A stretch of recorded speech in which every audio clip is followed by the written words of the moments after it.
My bad. Let me do it again. Hello, everyone. Michael Jordan fans are the best, and today we're having the long-awaited debate between myself and NNB Sports. We've talked about doing a debate for quite a long time, and now we've made it happen with the MJFB Summer Debate League. I will be arguing for the 80s being a greater era, and Nick, NNB Sports, will be arguing for the 90s. How are you today, sir? And do you have anything you'd like to say before we start this debate? No, nothing to say. Glad to be here as always. Disappointing end to the Mavericks, but we got a good, I think, couple of years coming up here, so we'll see what happens. Absolutely. As I was saying before, I'm excited to do this. It's been a long time coming. And we didn't discuss this, but I'm just assuming you'd like to go first. Would you like to go first? Yeah, I usually that's my default, if you don't mind. Yep, you have the choice too because you had made it farther along in the winners bracket. So Okay. I had lost, so it's your decision. With that being said, are you ready? Let's go. All right. Free timers are not the best because I got to press the start button down here. But we'll start it with a 10-second primer. We'll get into it. You good to go? Let's go. Let's do it.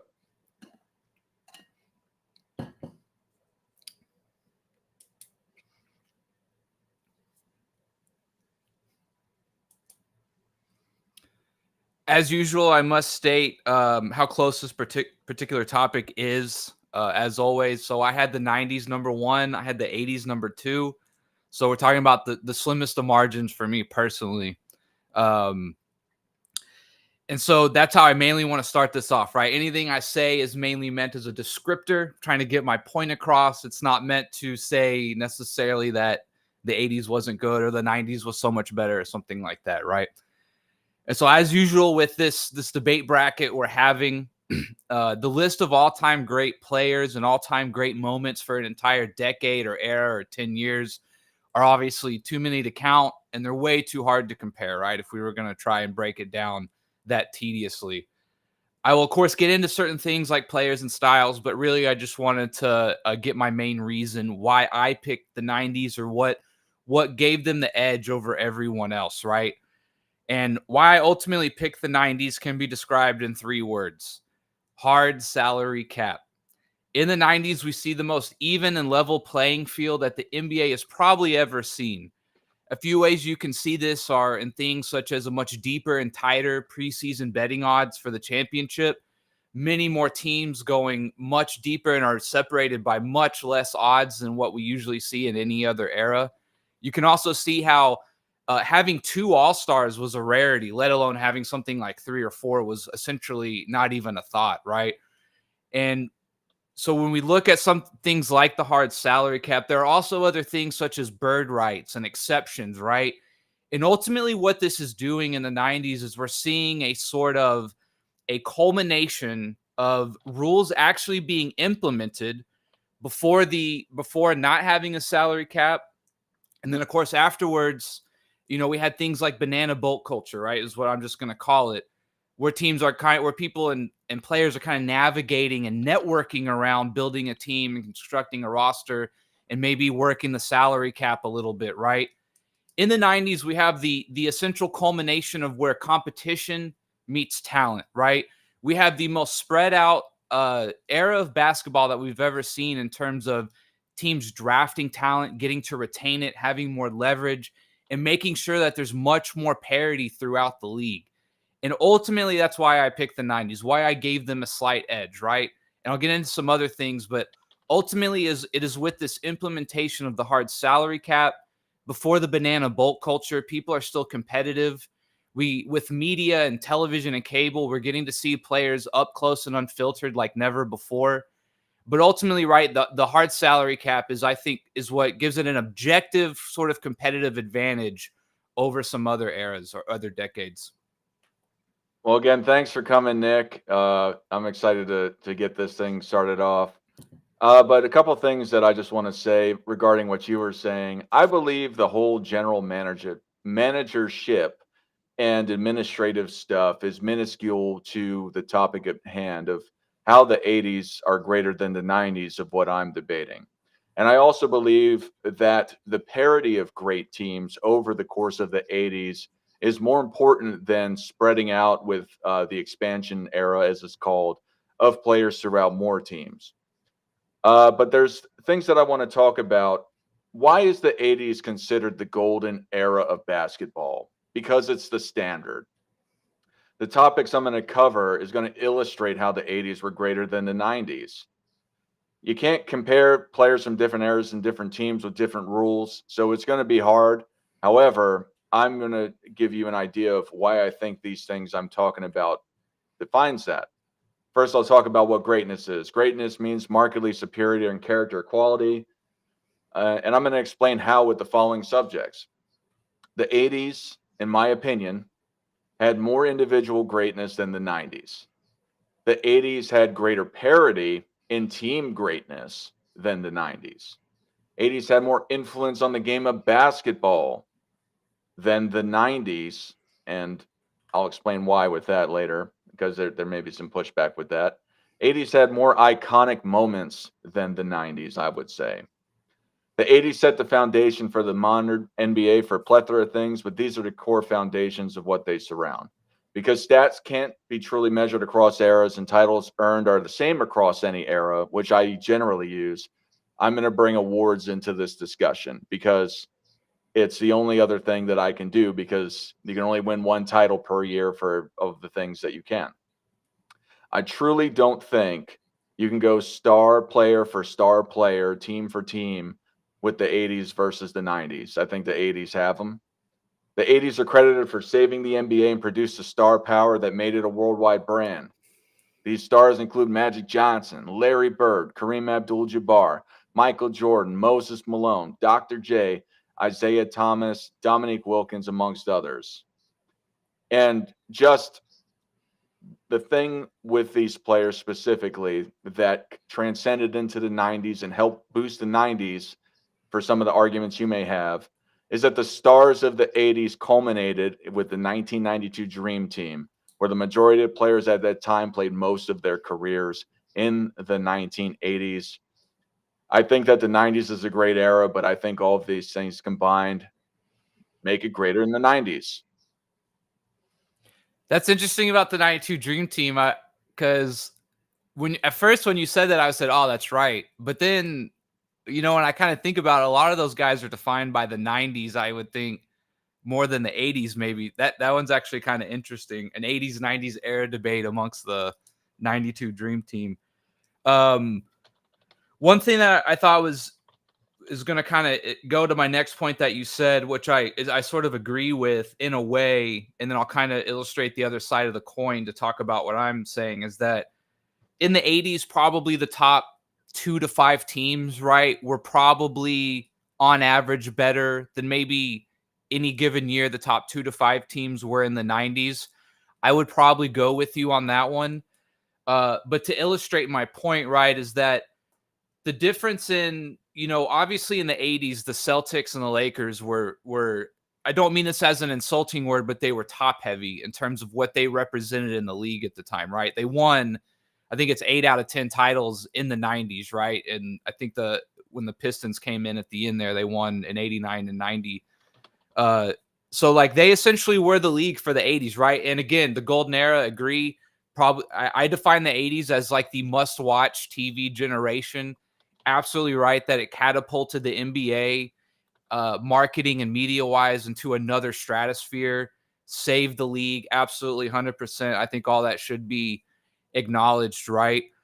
But again, when I look at the 80s through this very, very particular and tight lens about 80s versus 90s, I do think that the parity advantage goes slightly to the 90s, right? I think the 80s is a little more top heavy. Again, I think with the no salary cap, I think that would sort of lend that to be true. But again, once we get past Jordan and then once we get past the Celtics and the Lakers, right? I think there are many more teams in the 90s that had a shot at being that next best team and getting a shot at Jordan than after the Celtics and Lakers. I don't think a lot of people really had it. I don't want to say they didn't have a chance, right? But the Celtics and the Lakers were just the teams, right? Though they won 8 out of 10 championships, so that's not by mistake or anything like that. But I think the parity argument is a big one people focus on when we talk about what was the better era. I think people try to look at from top to bottom how competitive was the league, right? So I have to disagree a little bit. I think the 90s had more parity top to bottom, maybe not the top 5 or 10, but again, the expansion era had settled in. We kind of get who we get, and we see a lot of 50, 60 win teams in the playoffs, right, in the 90s. So I think the parity top to bottom is a little better in the 90s after the peak teams and players. All right. So just some retorts. The guys talking about the 92 Dream Team, but they still were selected because of what they did in the 80s. Even if they did better in the 90s, it just showed how great they were in the first place and how they transcended even through the 90s when they cut their teeth, per se, within the 80s. And you were talking about the players and the teams that there wasn't really a shot for people, but I don't want to go down this rabbit hole too long because I got a lot of time dedicated to this. But you got the Pistons and you got the Bulls that came out from the East specifically within the early 90s. The Lakers, you could say the Portland Trailblazers, they made 2 NBA finals during that time as well. So you could put them there as well. And you were saying they were top heavy. The 76ers also went to the NBA Finals 3 times, the Rockets twice during that span while those guys were up top, and the Pistons otherwise. But I wanted to talk about some of these things that these players did. So specifically, let's go with Magic Johnson. As a rookie, won Finals MVP. I believe that's the only time that's ever happened.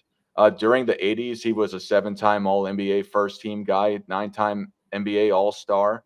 And then you got Larry Bird. He was a 3-time MVP 3 times in a row. The only 2 guys ever do that before were Bill Russell and Wilt Chamberlain.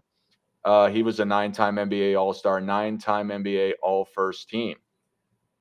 And then we got Kareem Abdul-Jabbar. Even in 1980, he won an MVP, even though he had all of that stuff that he had done prior. He was a 10-time NBA All-Star, 4-time All-NBA First Team. We got Moses Malone, also a 2-time MVP in the 80s. Just to clarify, all these awards they won in the 80s. He was a 10-time NBA All-Star, and he was a champion as well, as everyone knows. And then there's one guy that I just want to talk about briefly that you may hang your hat on a little bit too, is Michael Jordan. Michael Jordan won 5-time NBA All-Stars since 1985. He won the Rookie of the Year. He won an MVP in 1988. And then he also was the Defensive Player of the Year. I think that says a lot for how great he was in the 90s. And there's more things I'm going to bring up about Michael Jordan in the 80s as well. Then you got Isaiah Thomas, who also was an 8-time NBA All-Star and 3-time NBA All-NBA First Team. When I look at these guys, and there's more guys, I think pound for pound for these 6 guys versus who you compare to the 90s, I would pick these guys over the guys in the 90s in a heartbeat. Now, that's just my opinion. I gave the awards. I didn't really go into the titles that much, but that's my take. Yeah, so I agree. Like I said, I call the 80s kind of the must watch era for the NBA that and basketball overall that took it to the new heights. And to be honest, right, it started in 79 with the NCAA championship game with Bird and Magic, still the most watched NCAA basketball championship game of all time, right? So like there's no doubt about the kind of the media influence or the way that it took the game to another level. And I've always said if I could like maybe be in my high school or college years and I could pick watching the Celtics Lakers dynasties go at it in the 80s or rewatch Jordan, I'd probably pick the Celtics and the Lakers, right? I think that was probably the most compelling NBA basketball TV that maybe we'll ever see, right? Just the twin stardom doppelganger of Bird and Magic, right? Both 6'9", white, black, East Coast, West Coast, Lakers, Celtics, right? It just doesn't get any more compelling, right, than those storylines, right? The showy West Coast and the blue collar East Coast, right? There was just so many different things, but yet they were the exact same in terms of their competitive nature, right? So absolutely must watch TV in my opinion. But I also wanted to get, speaking of the media, right? I wanted to talk a little bit about the 90s media and the style of ball, right? In my opinion, right, in the 90s too, I kind of mentioned in my intro, we get sort of like this first kind of backstage glance, up close, unfiltered view, cable TV interviews before PC culture, before banana boat culture. And we really, I think in the 90s, I think maybe the must-watch TV of the Lakers and Celtics on the court gets over Jordan for me a little bit. But the off the court and the media, Charles Barkley, I am not a role model. The athlete of the 90s to me is just the coolest thing I think we've ever seen. I think it was so raw and it was really how people are. Uh, and this is not a slight against anyone today. I also think in the 90s, right, people were much more well spoken, right, with this media rocket ship that had taken off with things like cable TV and the interwebs and all that kind of stuff, right? And so as much as we got to kind of see Bird and Magic, we didn't really get to maybe we're not deserving of it, right? But we didn't really get to see all this kind of 24/7 coverage of everything that was going on, right? And I think with the 90s and, I think of things like Slam Magazine and stuff like that, right? I just think the access to the athlete and the kind of athlete we got that in return that interacted with us, I think is the coolest thing we've ever seen in terms of that aspect of the NBA. Now, I think the 90s interviews were great that you were talking about, and it's something that I enjoy as well with the cable and all the commercials. They existed in the 80s. I'm not saying to the extent that what you're saying, but it grew because of the star power of the 80s. The 24/7 coverage, it's not like they weren't being covered. They just weren't being covered as much, but how they were being covered. Magic Johnson going doing the cheerleader special during the summertime where maybe he perhaps got his best defensive strategy of catching HIV. That's something that Dylan said the other day, but just to be a little light with it. It was all because of that sort of stuff.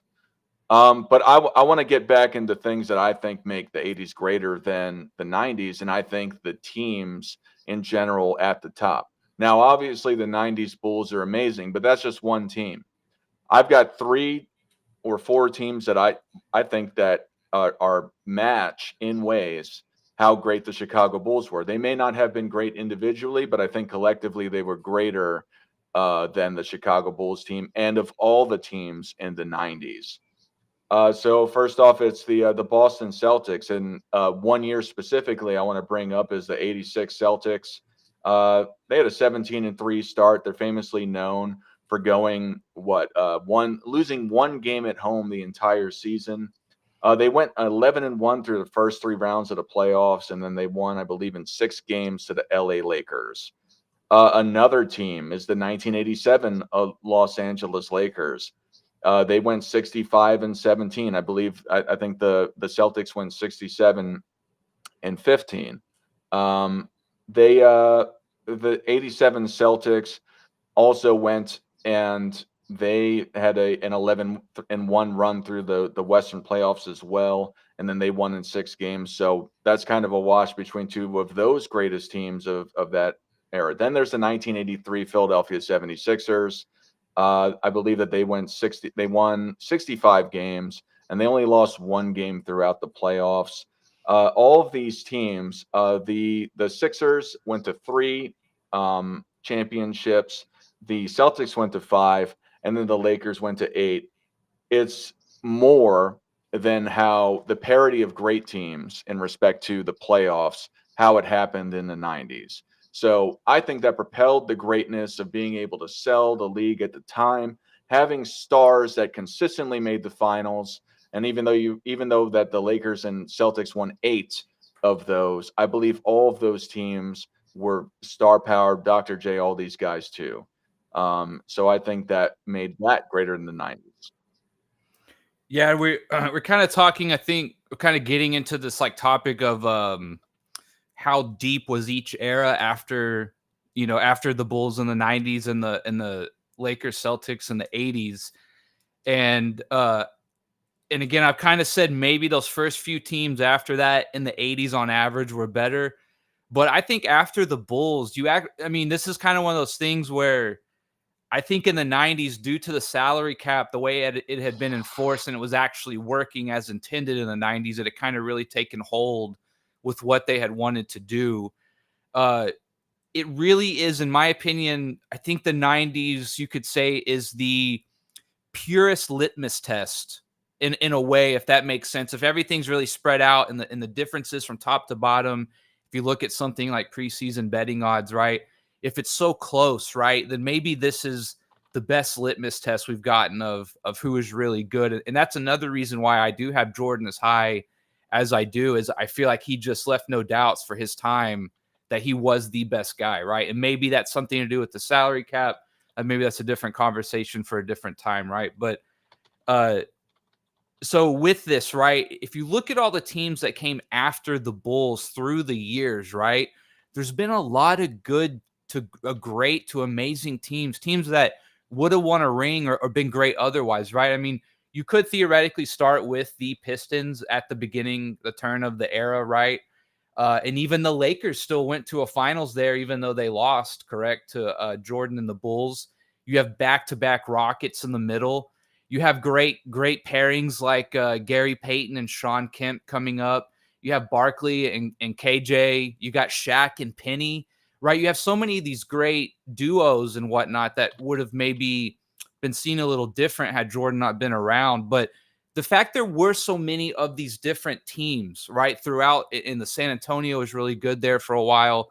Obviously, Utah Jazz, Malone and Stockton, right? Like there were, I think, again, the guy who was in second place to get their shot at Jordan, I think could have been 10 teams right after the Bulls that had a legitimate shot if the ball just bounces their way. They don't go through any injuries, right? And they get the fortunate call here or there, right? They can be the ones in the finals playing Jordan or in the conference finals playing the Bulls, right?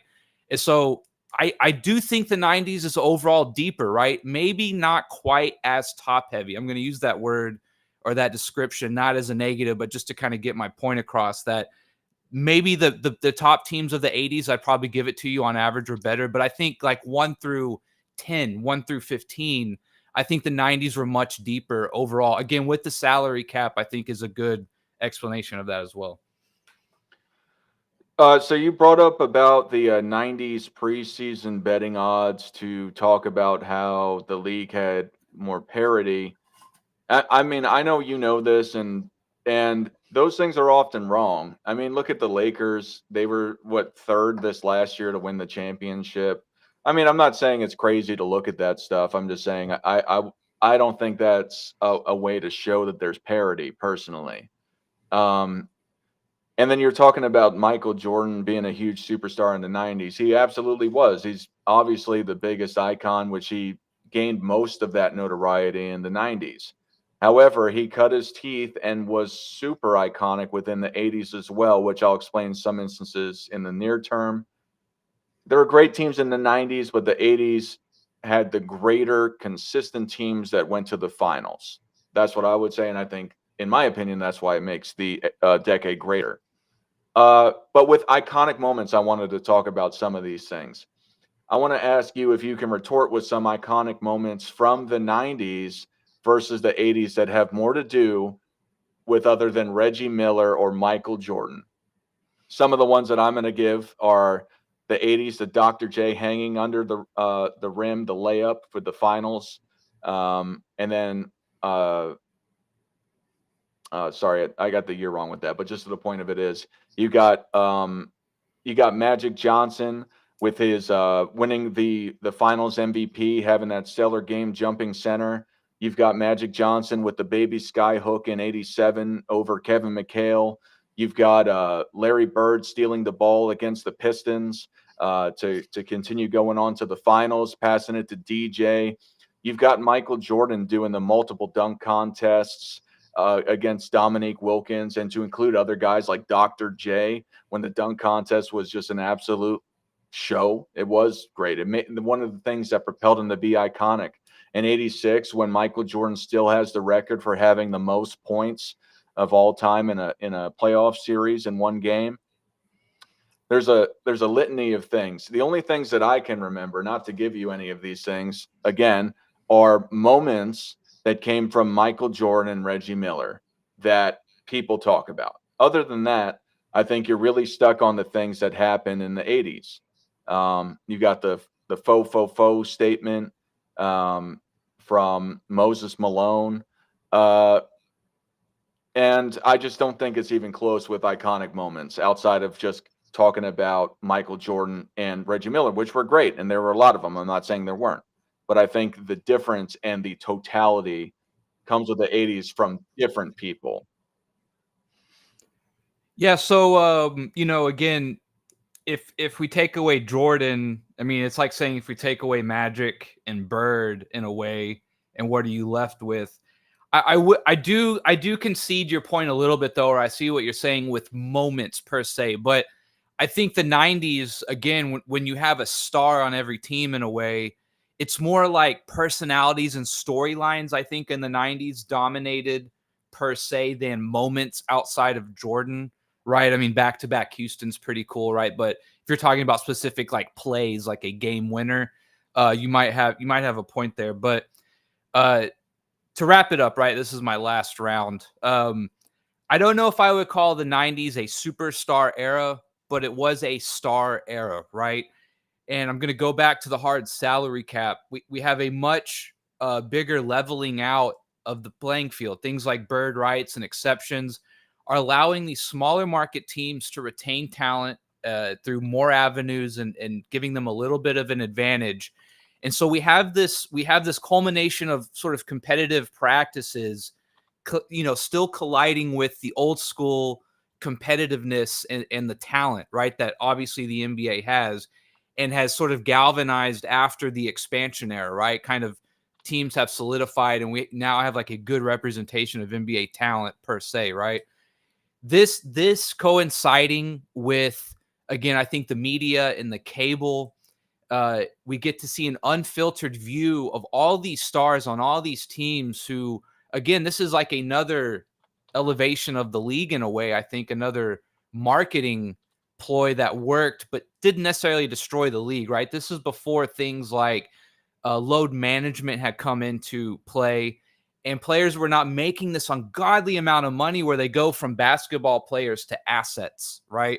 So we're still in this, I think the 90s is this perfect petri dish or this really good mix of competitive talent throughout the league with rules like the hard salary cap, but we're still getting that sort of old school style that fans like. The game was still methodical. You tried to work the shot clock for 20 seconds, right? It was inside outside game, right? You could see these aspects of the old school and the players were still before this PC banana boat culture. But yet we also in the 90s is a good transition era. We begin to see this new guard play, largely led by Michael Jordan, although he wasn't the only one, led like this new flair of guard play, but it hadn't traded anything for the game, right? It only complemented when necessary. And so I think stylistically, competitively, and talent-wise throughout the 90s, I think as a fan, looking back, I think that was the best era of basketball. I get all your points, and I'm not saying they're not great points you made, but I just want to retort with some. But before that, thank you again for this debate. Long time coming. Yeah, it was actually better than I thought it was going to be too. Yeah. But the retort was some of the things that you were saying. I think managership did change the league, the administrative aspects of it, but I don't think it was the foundation for the greatness of the league in the decade. It may have been for the better. I'm not going to say that it wasn't a big deal because it is. It's a major change for the league. But one thing I wanted to add it to was the influence of the 80s on to the rest of the NBA. And before I go and recap what I was talking about, is that 1980s was really the first time that you got to see the three-pointer introduced to the league.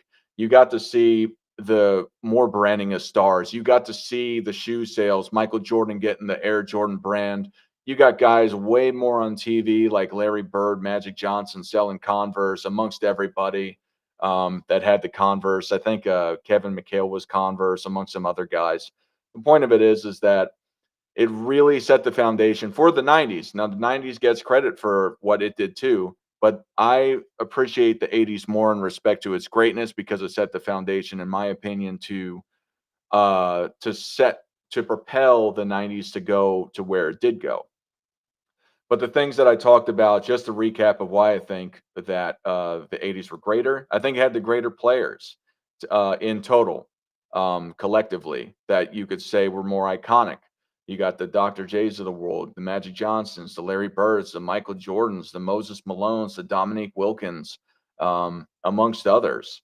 The teams, I think the teams were more impactful in total. I'm not saying any of them were greater than the Bulls. I'm saying together, collectively, I think throughout the decade, they had more impact on the entire NBA because the Bulls, I believe that the Pistons and the Rockets and the Spurs weren't nearly as impactful as the other ones. The iconic moments, the hanging on the rim with Dr. J, the baby skyhook, the hustle plays by Larry Bird, the slam dunk contest by Michael Jordan.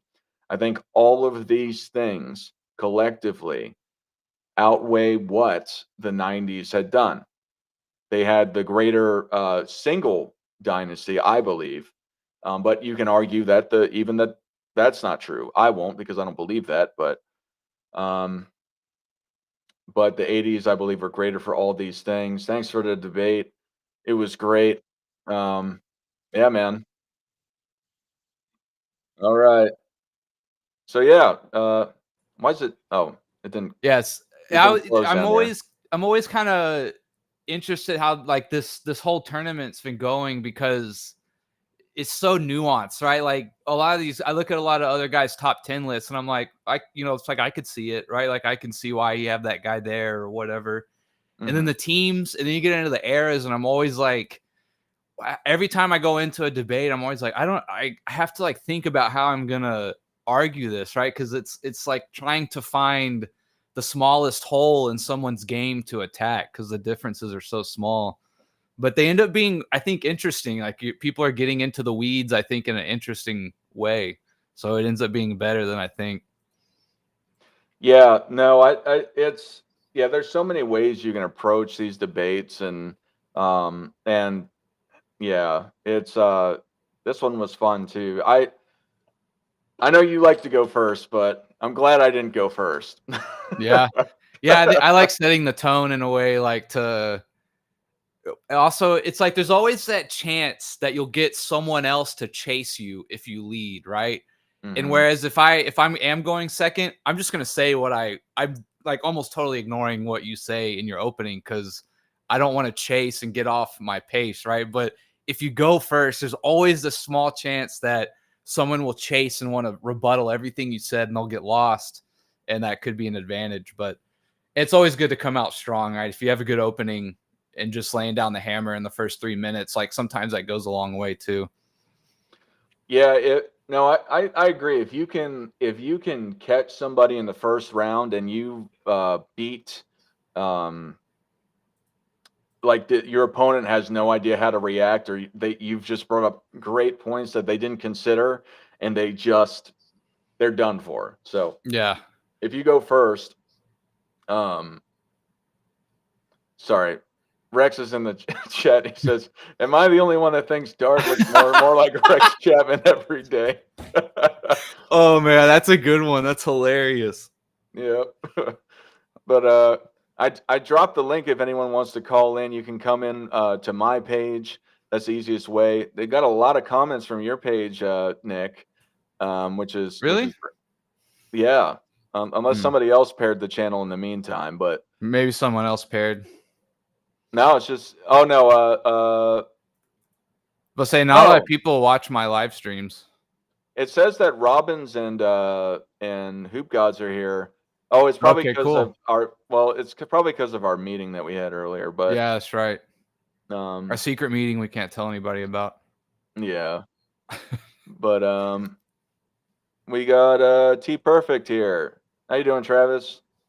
Good. I mean, just like the absolute best debate I've ever seen. And I do feel it was a good one, dude. I honestly, like, when we were going through it, I did feel like it was a pretty good one. no, honestly, I think Dart, and I mean, I'm not gonna be salty or anything, but Dart made a great argument for them, like way better than Rance did, because Dart brought facts. He juxtaposed some actual name. Or I'm sorry, you, Nick. I'm sorry. I was the '90s. I was. Yeah. Yeah. Well, you both did great, but I didn't bring anything. no. Dart did great too. I mean, because you had names. You named specific instances of like dynasties. You kind of juxtaposed them and compared them to some other '90s teams. Nick, you did fantastic because obviously you brought up the salary cap.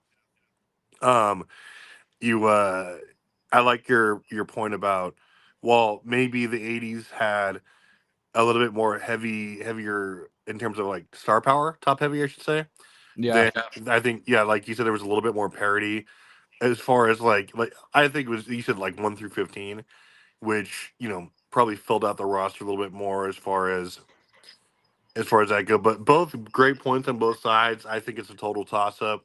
I just respect it when people are nuanced, like you said, nuanced in their takes. And Yeah. You're really getting into like the weeds, the esoteric stuff. yeah, when they actually bring facts, not just narratives, and like they say, okay, here's why I support it with fact. I think that's really good.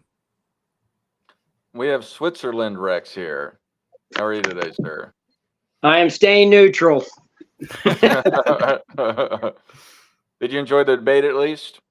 Yes, I did. It started when I was at the IHOP with my boys, so I had the volume turned down. Was just reading the comments, but got home and got on here as quick as I could. Yeah. How's everything going otherwise for you? You gonna come back to the show anytime soon, or? I don't know. Yeah. Rex is like me, man. Like, I'm just like, nah, I don't feel like it. I'm just not going to do it. Well, we got some medical stuff going on with different members of the family, and then I got a couple races coming up. That I have done no training for at all. That's crazy. You still cycle like that. That's pretty cool. 24-hour championships are coming. What, How far can you ride a bike in 24 hours? I did 5 miles the other day. My legs are dead.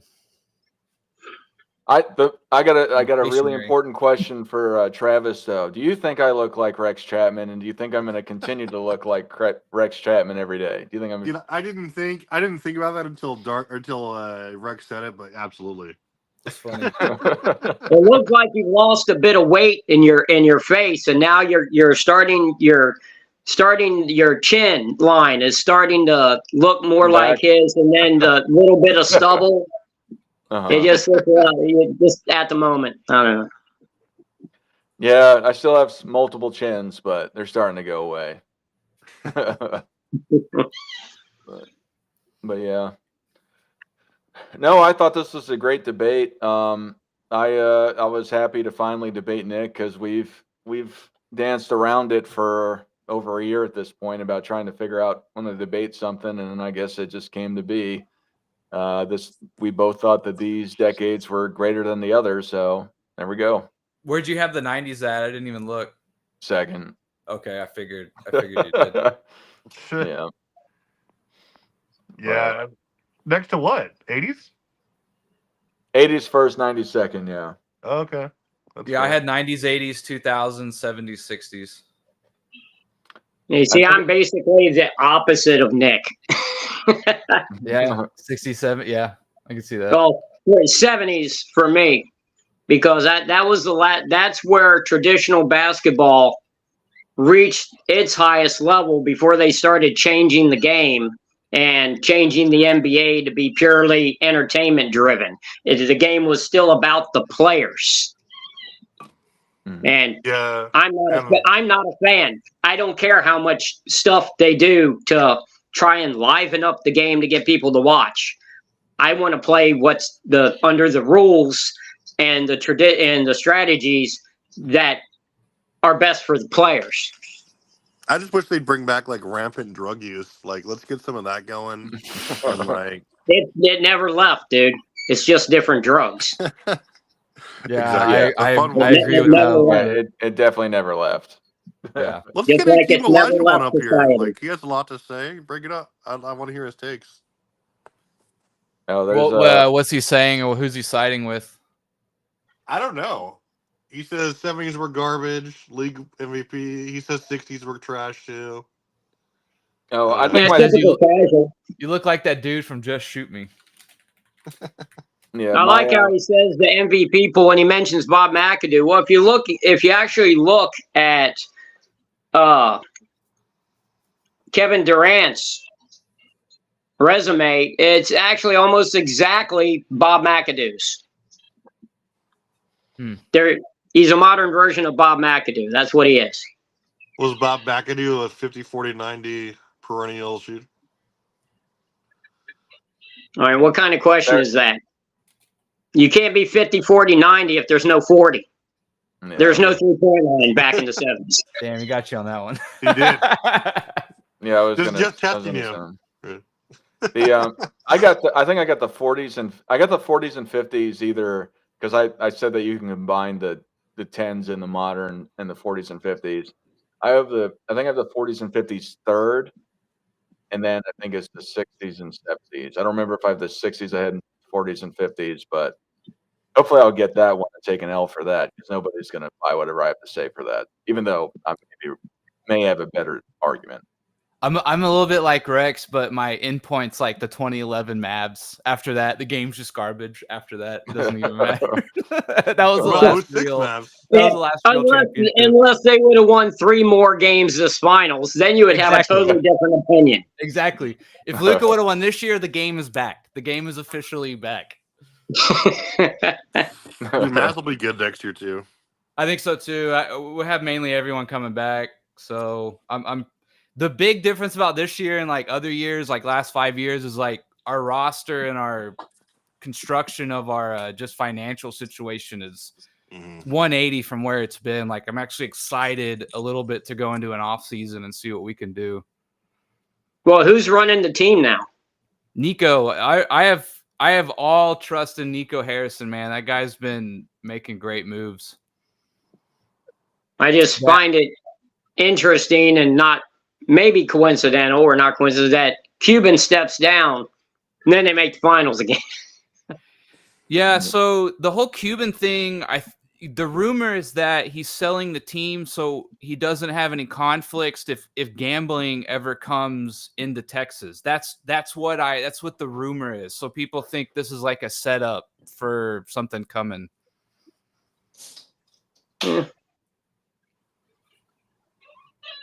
And he sold it to the Adelsons. They're like big political people too, and so they think that might have like a little bit of there's some inside baseball going on there that like they must know something that's coming too or something like that, right? That seems to make sense, right? I could see. I don't think Cuban would ever give up the Mavs unless it was for something, like a next level play, and like I think a casino in Texas that would constitute, I think, a next level play for someone like Cuban. Oh yeah. Well, dude, Texans are going all the way this year, so you can. Yeah, dude, they're good too. Damn. But my teams have been on fire, man. The Stars made it to the conference finals. Mavs made it to the finals. Aggie baseball's playing their game 1 of the finals today. Rangers won a World Series last year. Like my teams are just on absolute fire. Yeah, right how very Florida 2020 of you. Yeah. That was my childhood back in Washington, D.C. I got to see the Bullets go to back-to-back finals and win one. Then right after that, the Redskins came up and went to 4 Super Bowls, won 3 of them. Georgetown Hoyas went to 3 national championship games and won 1 of them. I got to see all the teams. Good times, man. Hell yeah. Yep. So Rex, I know you said you've recently been watching modern basketball. I gave that up, but yeah, I can only take so much. Yeah. You So only what take was? so much. I know you brought up the Mavs. I know you said you watched some playoff games and some LeBron stuff. If you had Yeah. to say, what was your impression of the modern NBA game since you've actually watched it recently? The players are being forced to play a way that they don't want to play. You have to shoot the three. You have to play the modern style of ball, and you have to be a great athlete. And that doesn't always just mean jumping. Okay, Luka Doncic is a fantastic athlete. Okay, he's got very nimble feet. He's got amazing hand-eye coordination. Mm-hmm. Okay, there's. You can see it. You can see guys like when you look at Draymond Green. Draymond Green does not want to stand out at the three-point line and wait for Steph to go through pick and rolls to passing the ball.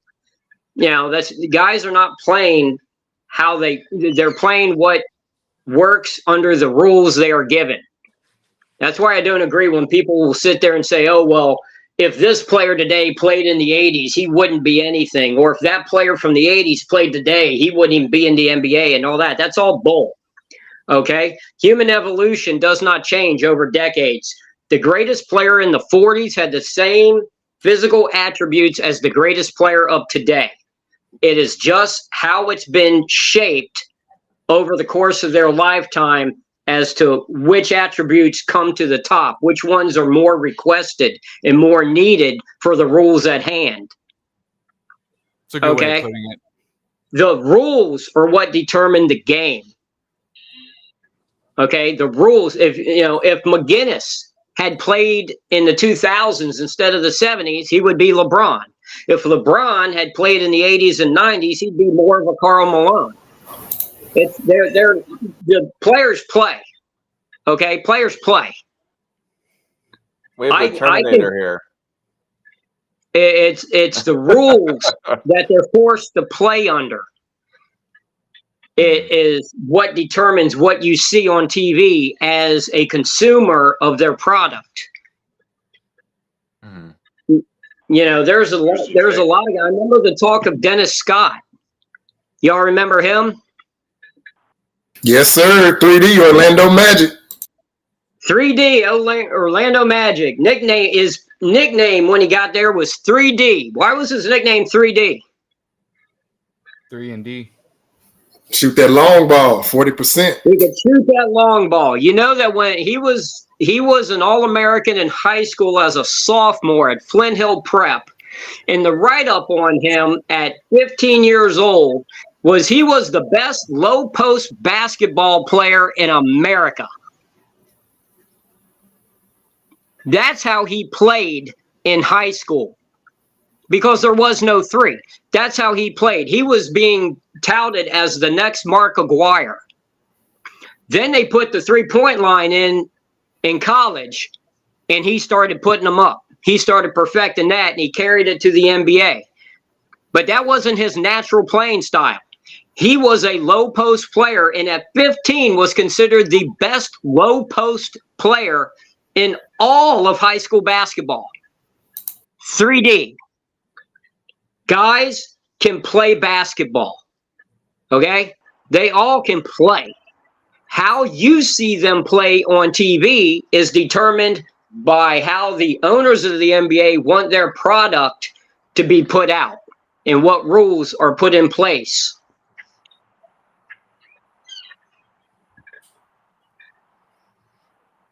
We have the Terminator here. Hoop God, how are you today?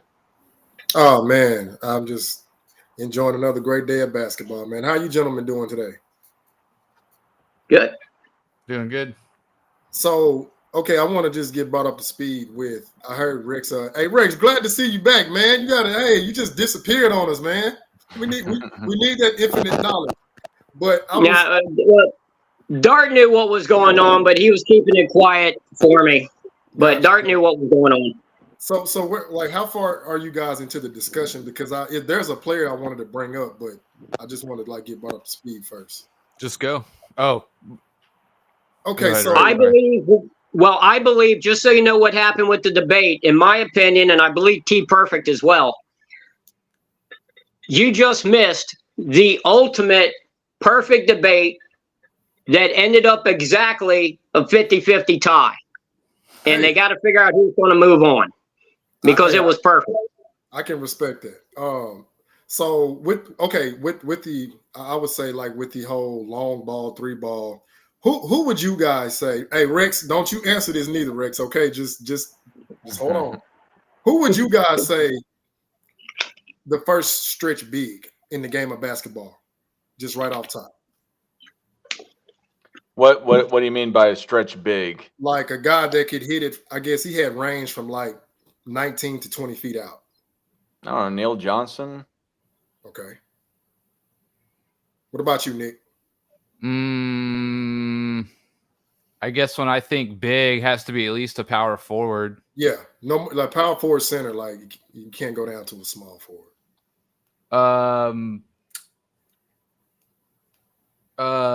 Pettit, right? Was he a little bit of a shooter? A little bit. Yeah, but I believe somebody surpassed him. Neil Johnson's only 6'8", so I guess I'm out of it. I just knew he was a big man. Okay. He played center and power forward though. What about you, T Perfect? Yeah. Who would you take as the original stretch big?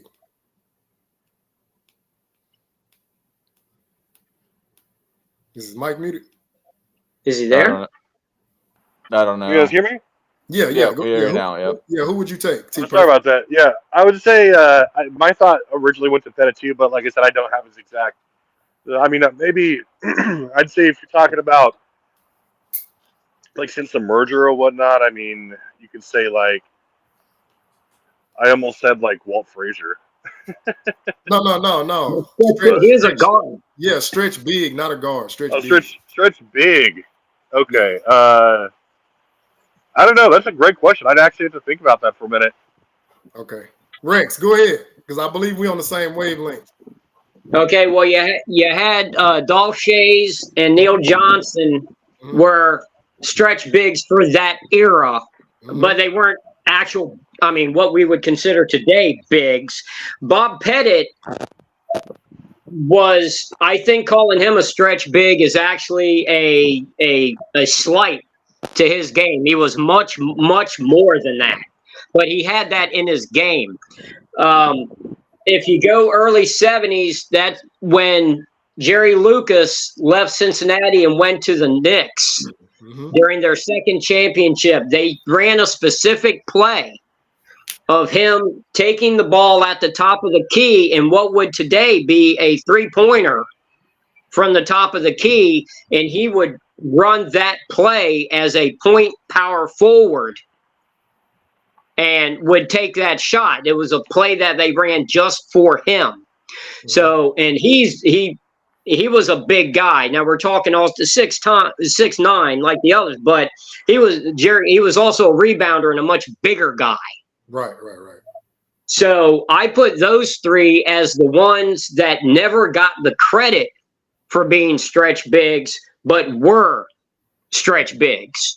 And then you start seeing them pop up in the 80s. The biggest one I think that is overlooked, but he's not overlooked anymore, but Jack Sikma, the first stretch center, stretch 5.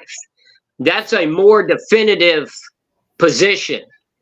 And Jack Sikma was the first stretch 5. He actually had a reverse post-up move where he'd post up at 20 feet, where the defender thought they had him where they wanted him. He would be on the baseline, a step in from the three-point line when it was a brand new shot. So that's where you want your center, right? If you're on defense, that's where you want your guy to get the center. You want him up in that corner where he can't do anything, right? Yep. But Jack Sikma had a drop step back, the original step back 3, where instead of using his strong foot and doing a post move where you spin towards the basket, he would drop step and face back and shoot a three from the corner as a 6'11 and a half center. And it was in his shooting style behind his head and above, you couldn't block it. But look at Jack Sikma doing that move. It was the original step back three, and it was done by a young center in Seattle that never got the props for it until the last couple of years. I think he finally got into the Hall of Fame. Oop God, were you on the Jack Sikma wavelength? Kind of, but not really. I'm going to tell y'all who I was talking about. All right. Bob McAdoo. Yeah. But once again, to me, calling him a stretch four is oversimplifying his game. When he was MVP, he was playing center that year. Mm-hmm. He was in the low post that year. But he was such a wildly athletic player before his knee injury. Most people, just like Kareem, most players today, most fans today, when you say Kareem, they picture old Kareem. With the Lakers, yeah. Yeah, from 85 to 89 with the Lakers, when that was not – young Kareem looked more like Wemby. Young Kareem could move. Yeah. He was agile. He could run the court faster than any other big man. Mm-hmm. He was fluid. People look at him now and they equate him as, just one of these guys like Joel Embiid or somebody, I guess. I don't know. I was about to say Jack Sikma and McAdoo in that order. Yeah, the reason why is that they just don't take time to do the research, because what you're saying about young Kareem, it's absolutely true. I mean, he had like a little 8 to 10 footer back then as well, but once he developed that sky hook, it's like, hey, if it ain't broke, don't fix it. I always say 70s Kareem is my first pick overall in any drafts. Yeah, I mean, what people don't understand about the sky hook is he had the sky hook. He was taught the sky hook in grade school. Yeah. He had his sky hook all the way through high school, all the way through college. He didn't use it as often because playing against smaller, less skilled players, because let's be honest, if he could have went pro out of high school, he would have. Yeah, I believe it. Okay, when he was playing on the JV team at UCLA, he was better than all but maybe 3 centers in the NBA. Maybe Russell, maybe Wilt, and maybe Thurman were ahead of him, and Thurman is a close call. He could have came straight out of high school and been at the very top of the pecking order. But honestly, he didn't need to use the sky hook then. Rex, I got a question for you because this is something that just came up. So a lot of people would say that Wilt Chamberlain had the ability to be the greatest instead of, not having to go to college or play with the Globetrotters. What do you think about Bill Russell in the same light that you're talking about with Kareem? Do you think that he would have been going into college or his first year in college or straight out of high school, particularly, do you think that he would have been one of the great centers? No, because that he was not. Everyone knew who Wilt was in high school. It was national storylines. What was Overbrook High School and this kid Wilt Chamberlain doing? Okay. Same with Kareem. Everyone knew who Kareem. Well, Lou Alcindor. Everyone knew who Big Lou was. Everyone. Russell was not highly recruited. In fact, was not recruited at all out of high school because he played a style that no one understood except his own coach. And even today, when I hear fans argue, no one understands how Bill Russell played even today. That's why I say I don't believe in a GOAT, never have, never will. But if you said you have to choose one guy, you have to choose just one, I'm picking Bill Russell because he's the only player who has never been duplicated. Nobody plays like him. No one ever played like him before, and no one has ever played like him during his career, and no one has ever played like him since. He was completely unique, and virtually no one under 30 even has a clue as to how he was effective. Hey Rex, I got a question when you finish. Yeah, go ahead. So I Rex, do agree. Rex Chapman or Switzerland Rex? Oh no, I'm gonna say OG Rex, OG with that basketball wisdom. No, I Well, it's his agree. channel. It's his channel.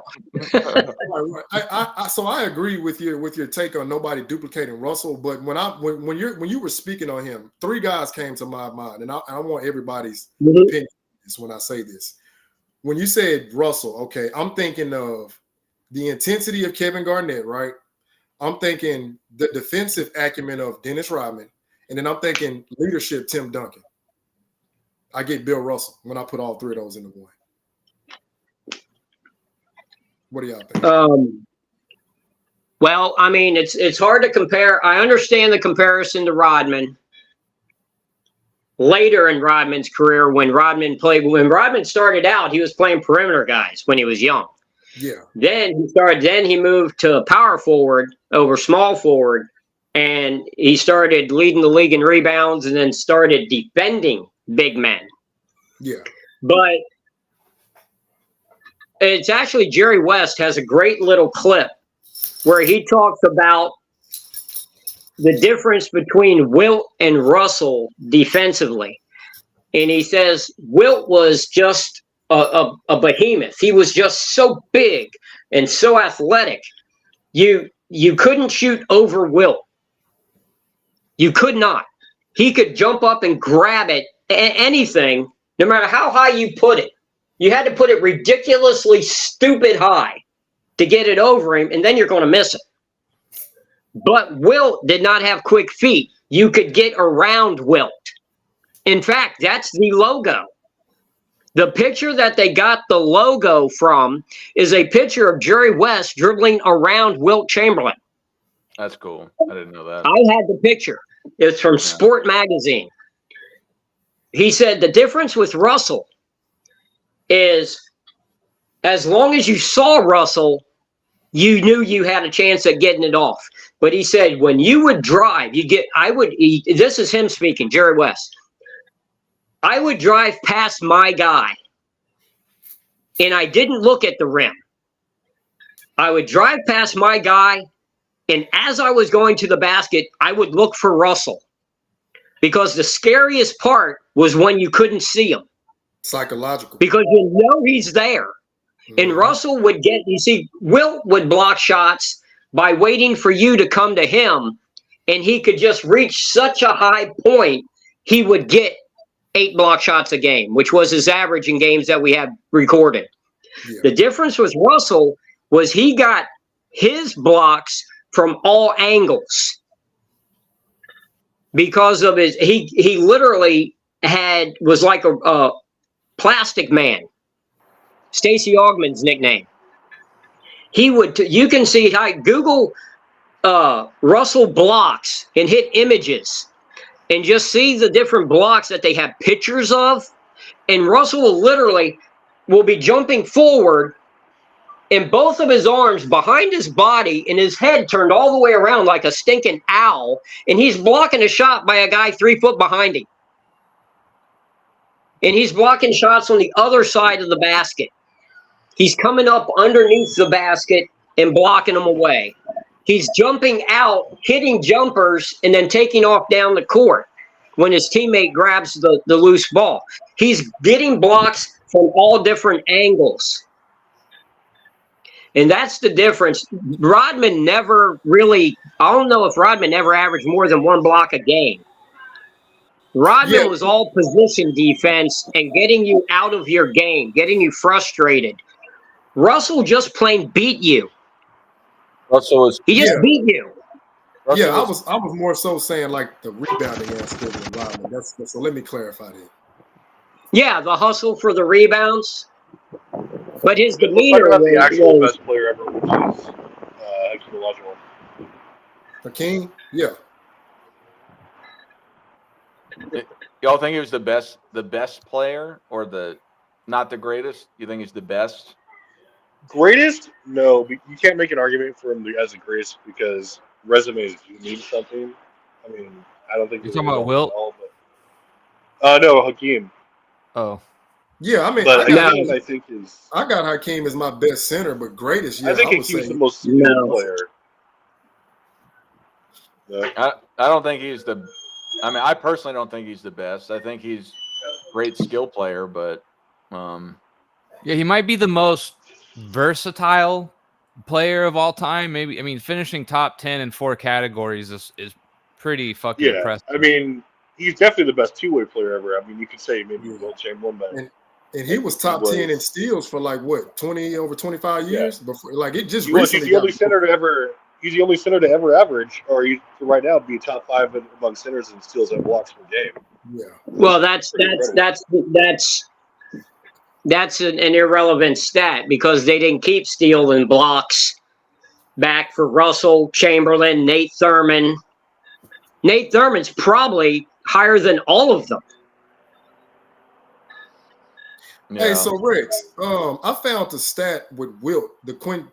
Let me make sure I'm saying it right. Not quadruple double, but the No, quintuple double. Quintuple. No, quintuple double. So who charted that game? Because they recorded his blocks and steals. Like I'm not saying that it's not accurate, but No, they record. Okay, there's a difference between, like, have you ever gone to a baseball game and seen how they record baseball games? Did you guys ever learn how to keep track of a baseball game? Fill out a scorecard with the balls, the strikes, the out to center field, a double play for. Hold on, Rex. This guy asked a quick question. He says, "Who's your starting 5 if you're putting together the ultimate team?" Hakeem, Tim Duncan, Pippen, Jordan, Magic. I mean, is that the correct answer? I mean that's a nice 5. No, we did a so. I know we did a top. Me, Nick, and Rex did a top 5 team of all time. What team would you make? We did a show on it. In YouTube terms, a million years I ago. might put Bill Russell at the small forward. I'm not sure. I know he can defend. So I put Akeem at the power forward. Wilt Yeah, at the yeah. 5, Jordan, Yeah. Kobe at the 1 and 2, and I actually think I kind of went back and forth with like LeBron and Hakeem. I think I ended up picking LeBron just for the up and down open court game, and obviously Bird at the 3. But Yeah, That's fair. I'm Hakeem taking or LeBron, kind of. I'm taking MJ, Magic, Bird, and like Nick said, I'm putting Bill Russell at the 4, and I'm putting Dream at the 5. And I got Kobe as my 6th man. Pretty Rex, unstoppable. what was your team again? I have no clue. He had Dirk. He had Dirk, and there was another modern player that was kind of surprising. I think, if I remember right. I think it's Steph in there. Maybe, yeah. I gotta go, guys. I got some stuff I gotta run and do with the family. So, it was a great debate. Loved it as always, and I'll see you guys on the next one. Awesome, Indeed. man. Take it Have a easy, great bro. day, dude. Yeah, great debate. Yep. Bye, guys. Bye.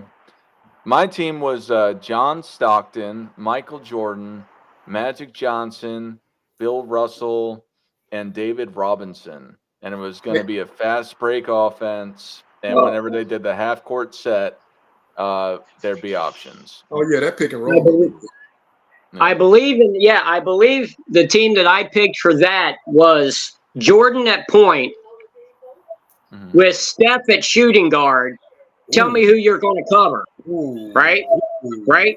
Ooh, Yeah. Because Rex, we know Rex. Jordan can play. We know Jordan can play point. He averaged a triple. He had 10 triple doubles in an 11-game span when he played point guard in '88 or '89. So we know he can play. So I went Jordan at the point, handling the ball, coming down with Steph running off screens. Mm. Bird as a small forward, he'll score as much as he needs to, rebound when he has to. Right? I had Russell in there because I want that team leadership and defensive presence, but I cannot remember who else was it Dirk? Did I have Dirk in there as a 3-point shooter with the modern game? You had So- you had 2 teams. So, hey, so you wait. cheated. You cheated and had 2 teams, but I don't So, remember Dark, what your teams were. I got a question for you, but I want to ask Rex this real quick because I need to know. So Rex, with that lineup, which is lethal, who is going to be the screener in the split screen action where MJ and Curry are splitting? Who's going to be the screener in that action? Well, what I wouldn't run to. What I would have is I'd have a high pick and roll with Dirk. Okay. I like And either he gets a step back three, or if you overcommit, Jordan can just take it into the middle and say you play perfect defense or you run up on them. Okay. Then you throw the weak side pass to Curry, just standing on the other 3-point line. Gotcha. Hey, so Dart, with your lineup, right? But to be fair, when you said I had two teams, because I asked, what rules are we playing by? And no one gave me an answer. So I had a team that I would have for like modern. In the modern game, that's the team I would have with Bird, Dirk, and Curry. Yeah. On the 3-point line, my rebounder with Russell and defender protecting the rim, and then Jordan has the point. So what are you going to do? I think I'm going to do the big farmhouse. Say it again. T Perfect is ordering food. Oh. So Dart, can you I want extra fries for me.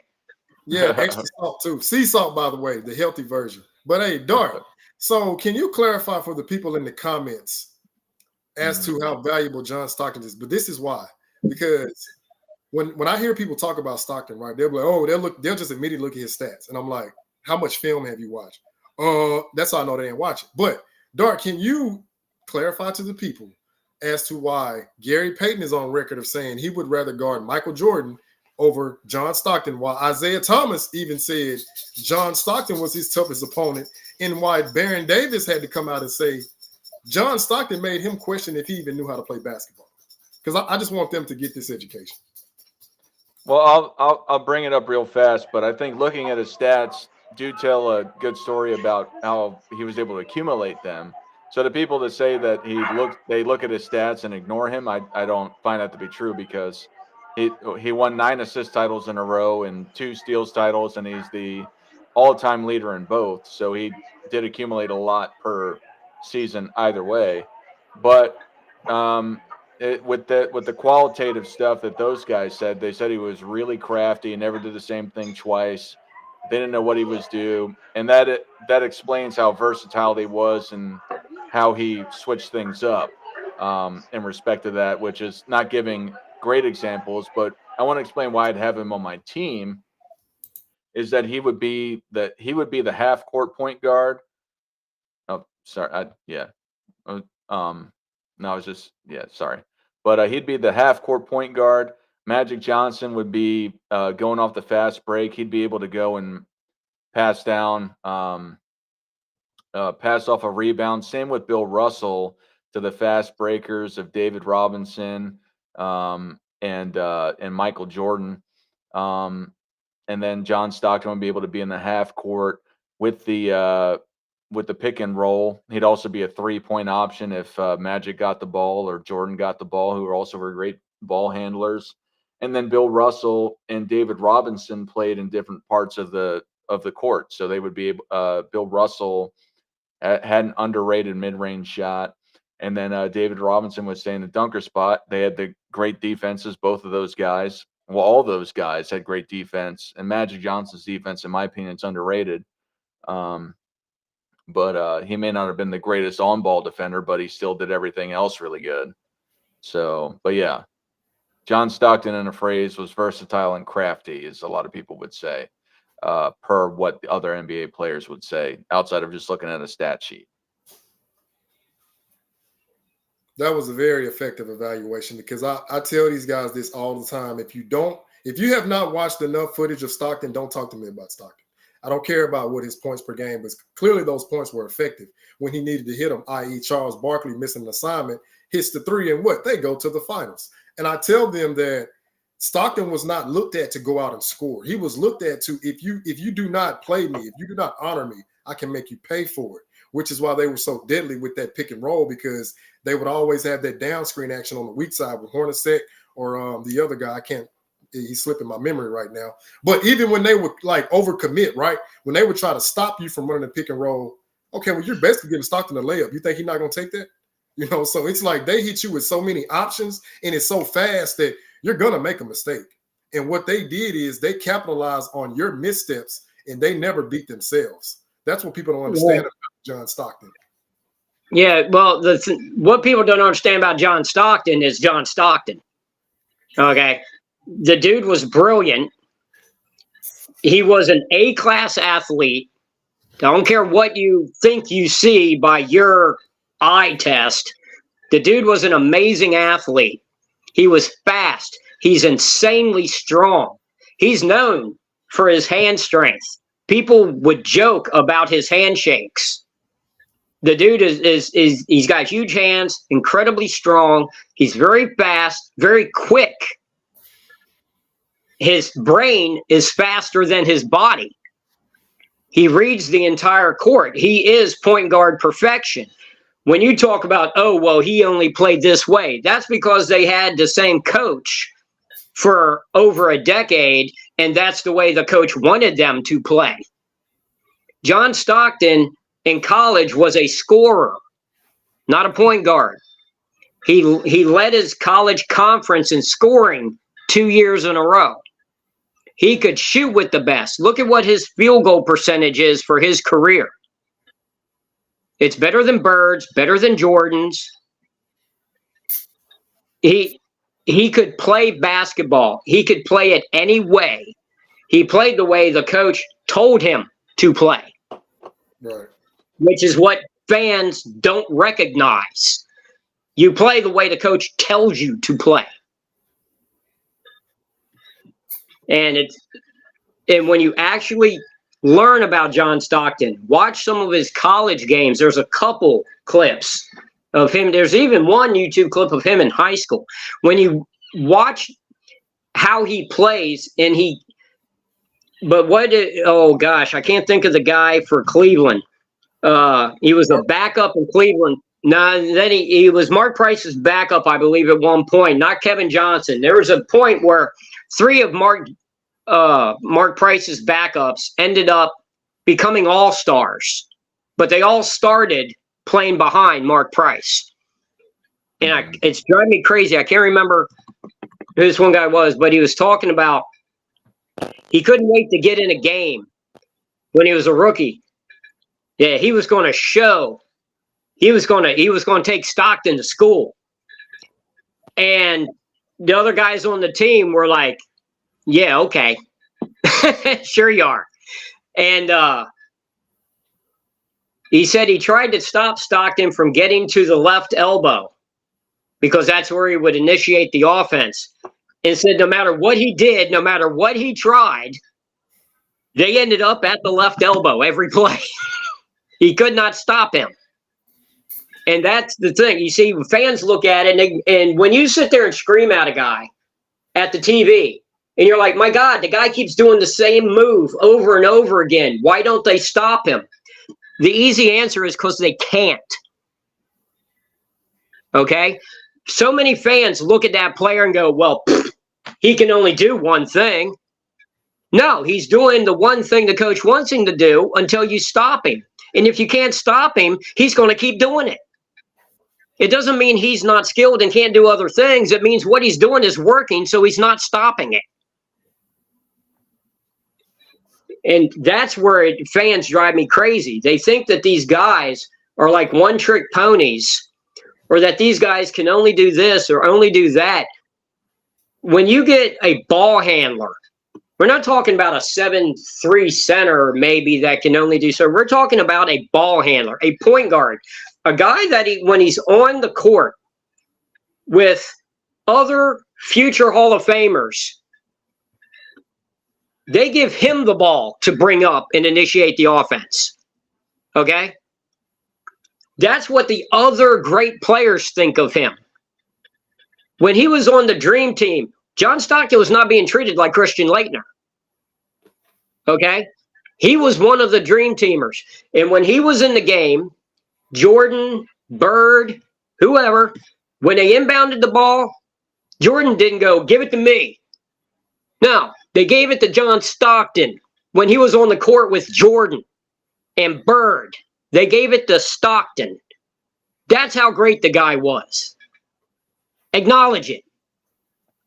What your little fanboy eyes see is not an eye test. What they see, what Jordan sees when he's on the court with the guy, that's the eye test. Because it's his eyes that matter, not yours. I'm done. Acknowledge me, as Roman Reigns would say. Right. No, I agree, because like I'm telling you, if you listen to these guys, they will swear John Stockton's not even top 50. I'm like, bruh, I'm not having this discussion, because clearly you've never watched a game to see how deadly he was. I said, because the team went as he went. If he does not orchestrate that offense and get them going and facilitating, they're not going to win. They're not going to be effective, because it's the point guard's job to get everybody in that rhythm, in that timing, in the flow. Because I tell them, outside the stat sheets, basketball is a field game. The point guard has to know where everybody is at their best and gets them the ball in their strengths, not their weaknesses. So that's ultimately how he improves your shooting percentages, because he knows Malone, top of the key, on the pick and roll or on that left elbow. I know he's deadly there.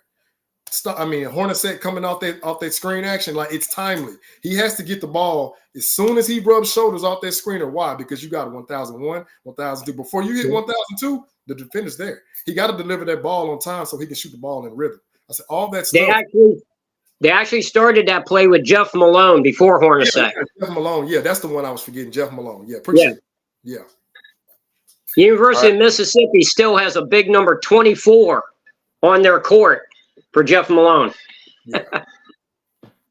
All right, gentlemen, I'm going to shut this thing down, but it was fun. I like the discussion with you two after the debate. For everyone that doesn't know, I'm going to be putting up a community poll on my channel asking who you thought won. Me, who argued for the 80s NBA being greater than the 90s NBA, who NMB Sports argued for.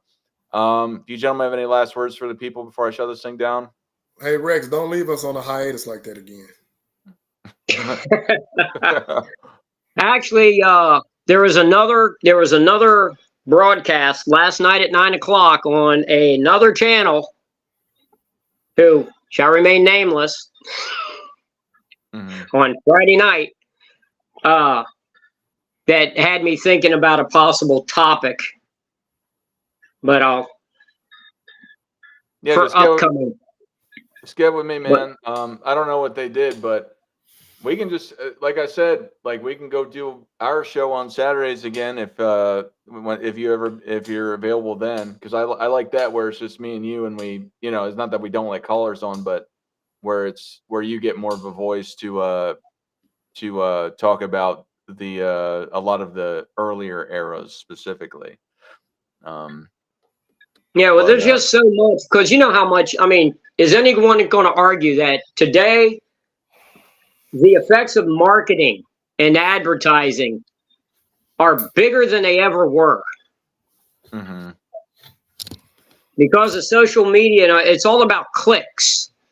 That's how they make money now. It's all about clicks. Whether it's true or not is irrelevant. They don't have to tell you a true story.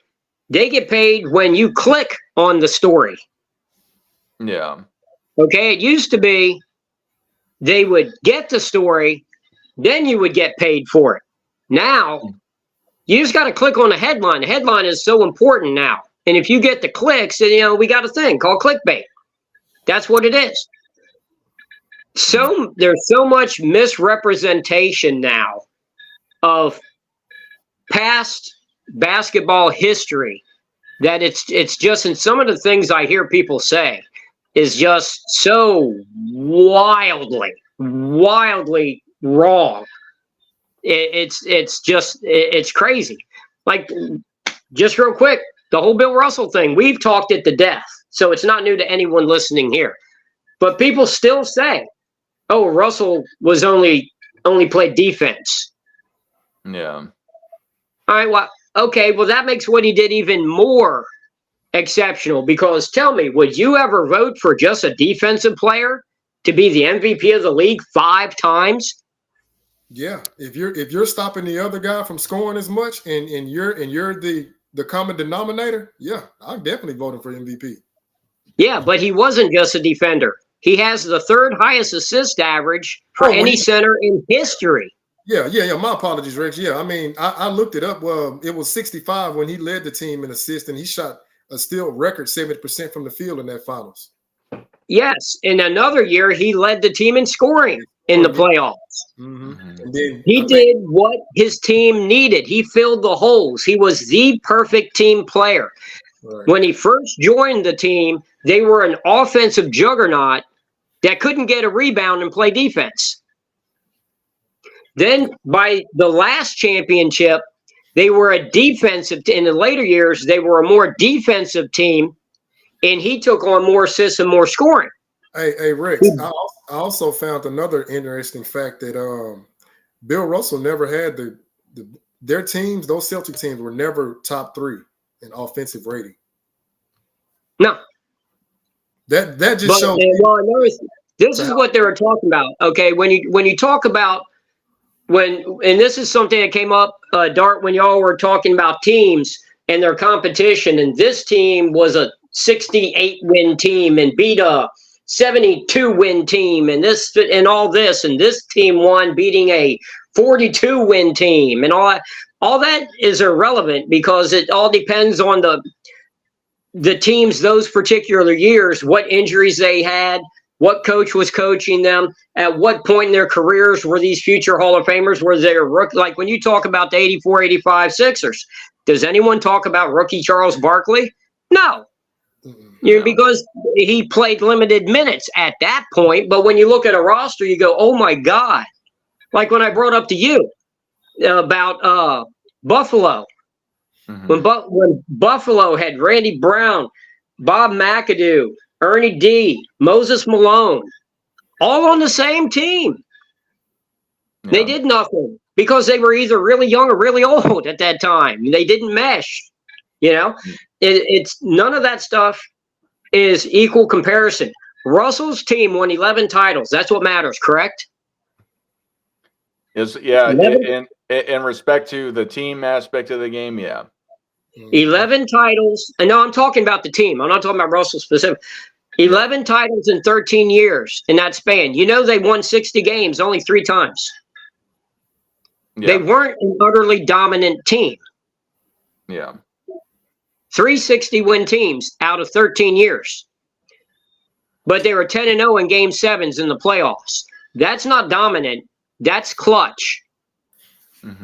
That's teamwork. That's not a bunch of all-stars trying to get theirs.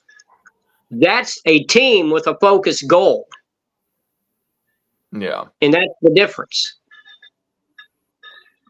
But yeah, we'll have to do something. Yep. Rex, I know you say you're not a fan, but